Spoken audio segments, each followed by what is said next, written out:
पृथ्वी की आकृति कैसी है? पृथ्वी की आकृति जेड के आकार की है।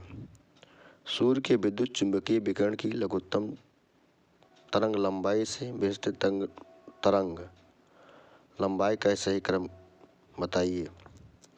पराबैंगनी तरंग, दृश्य प्रकाश तरंग, इंफ्रारेड तरंग, रेडियो तरंग। भूगणितीय एवं भूभौतिकी को अंतर्राष्ट्रीय संघ के अनुसार भूपटल की औसत मोटाई कितनी है? भूपटलीय औसत की मोटाई 30 किलोमीटर है। रासायनिक अपक्षय की प्रक्रिया में कार्बोनेशन, जलयोजन, ऑक्सीकरण एवं विलयन शामिल है, जबकि अपदलन भौतिक अपक्षय क्रिया से संबंधित है। शुक्र ग्रह पृथ्वी का सबसे निकटतम ग्रह है। यह चमकीला ग्रह आकार में लगभग पृथ्वी जितना बड़ा है। इसका वातावरण घनी कार्बन डाइऑक्साइड से युक्त है। यह सूर्य का चक्कर 255 दिन में पूरा करता है। शुक्र ग्रह को पृथ्वी की भगिनी कहा जाता है। शुक्र को शाम का तारा और भोर का तारा कहा जाता है।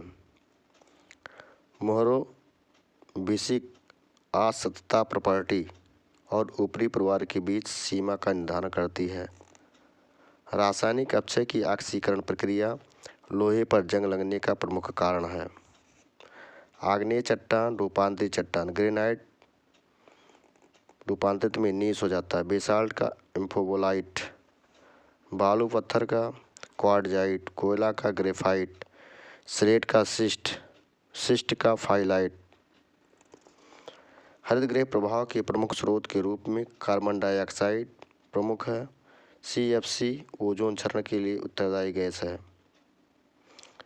सौरमंडल में सापेक्षिक रूप से अक्रिय नाइट्रोजन के विशाल मंडल का मुख्य स्रोत ज्वालामुखीय गतिविधियां हैं। नाइट्रोजन गैस की मात्रा सभी गैसों से अधिक है। नाइट्रोजन की उपस्थिति के कारण ही वायुदाब, पवनों की शक्ति तथा प्रकाश के परावर्तन का आभास होता है। बुध, पृथ्वी, बृहस्पति, शनि क्षुद्र ग्रहों और सूर्य के मध्य में अवस्थित हैं। सूर्य से पृथ्वी की अधिकतम दूरी को अपसौर कहा जाता है। उपसौर किसी ग्रह की सूर्य से सर्वाधिक समीप की स्थिति होती है। अपोजी चंद्रमा एवं पृथ्वी के मध्य सर्वाधिक दूरी तथा पेरिजी चंद्रमा एवं पृथ्वी के मध्य निम्नतम दूरी होती है।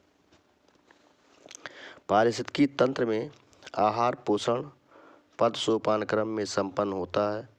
यह पोषण कई स्तरों पर संपन्न होता है। इसे पोषण स्तर कहते हैं। आहार तथा ऊर्जा एक जीव से दूसरे जीव में श्रृंखलाबद्ध रूप में स्थानांतरित होती हैं। इस श्रृंखला को आहार श्रृंखला कहते हैं, जिसमें से यह एक दूसरे के लिए उत्पादक के रूप में कार्य करते हैं। अतः इसे पारिस्थितिकी उत्पादकता कहते हैं। सूखा प्रवण क्षेत्र उड़ीसा का कालाहांडी है।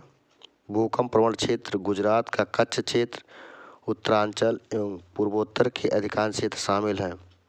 बाढ़ प्रवण क्षेत्र उत्तर बिहार सम्मिलित है। भूस्खलन प्रवण क्षेत्र गढ़वाल हिमालय सम्मिलित है। देवप्रयाग में भागीरथी और अलकनंदा नदी मिलती है। विष्णुप्रयाग में अलकनंदा धौलीगंगा मिलती है।